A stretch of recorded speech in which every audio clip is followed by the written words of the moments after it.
Mummy को cancer हुआ, पापा को भी बहुत सारी बीमारियां, ब्रेन पैरालिसिस और भाई का एक्सीडेंट के दौरान तीनों खत्म हो गए। उसके बाद मेरी लाइफ में मेरे हस्बैंड आए। मतलब लड़की होना आसान नहीं है, बहुत सारे सवाल होते हैं जो लोग बिना मतलब का उठाते हैं। बिहार के एक छोटे से गांव की साधारण लड़की, उसका परिवार उसकी पूरी दुनिया थी। मम्मी पापा और एक भाई। उनका जीवन हंसी खुशी से गुजर रहा था, लेकिन एक दिन उस लड़की की जिंदगी में एक ऐसा भूचाल आया मानो कि सब कुछ खत्म हो गया।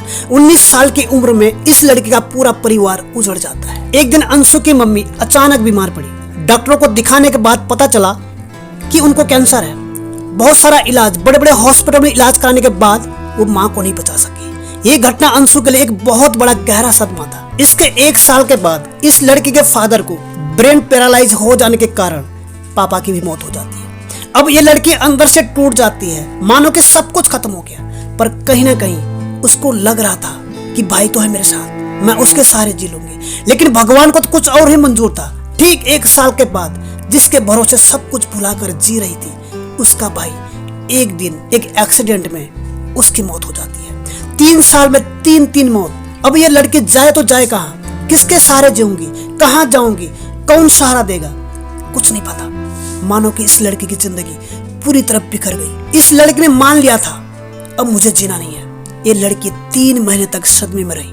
जैसे रिश्तेदारों को पता चला तो अंशु को अपने घर ले जाते हैं। कुछ दिन तो सब कुछ ठीक ठाक चल रहा होता है, बाद में उन्हें मेंटली टॉर्चर किया जाता है। उनको बार बार खाने के लिए भी ताने सुनने पड़ते हैं। अब ये लड़की डिसाइड करती है कि अब मुझे यहाँ नहीं रहना है, अब मुझे खुद के दम पर कुछ तो करना पड़ेगा। ये लड़की अपने बड़े पापा का घर छोड़कर पटना में आके कॉल सेंटर में नौकरी करने लगी।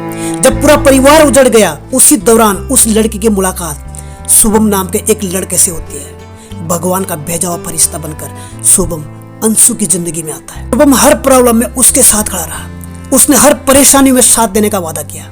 ये देखते हुए दोनों में प्यार होने लगा और शादी करने का फैसला किया। जब शादी की बात अंशु ने अपने बड़े पापा को बताया तो उसके बड़े पापा ने साफ मना कर दिया।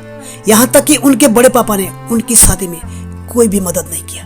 फिर जाके अंशु ने अपने मम्मी पापा के दोस्तों के घर जाके अपना कन्यादान करवा के अपनी शादी करवाई। आज अंशु और शुभम एक खुशहाल जिंदगी जी रहे। दोस्त, जिंदगी में चाहे कितनी भी मुश्किल आए, अगर हम भगवान पर और अपनी मेहनत पर विश्वास करें तो हम हर संघर्ष को पार कर सकते हैं। भगवान हमें कभी भी अकेला नहीं छोड़ता। वह किसी न किसी के रूप में हमारी मदद करने जरूर आता है। जिसका कोई नहीं होता ना, उसका भगवान होता है। दोस्त, आज अंशु और शुभम सोशल मीडिया पर एक सक्सेसफुल कपल के नाम से जाने जाते हैं। आज वो लड़की सबके लिए एक इंस्पिरेशन है। आज लाखों सब्सक्राइबर उनके पास है और उनका यूट्यूब चैनल का नाम है अंशु शुभम ऑफिशियल। दोस्त, अंशु की कहानी हमें यही सिखाती है कि जिंदगी में कितनी भी कठिनाई आए, हमें हार नहीं माननी चाहिए। हर दर्द हमें कुछ ना कुछ सिखाती है। यह कहानी हर उस व्यक्ति को समर्पित है जो मुश्किलों का सामना करते हैं। याद रखें, आपका संघर्ष ही आपकी सबसे बड़ी ताकत है।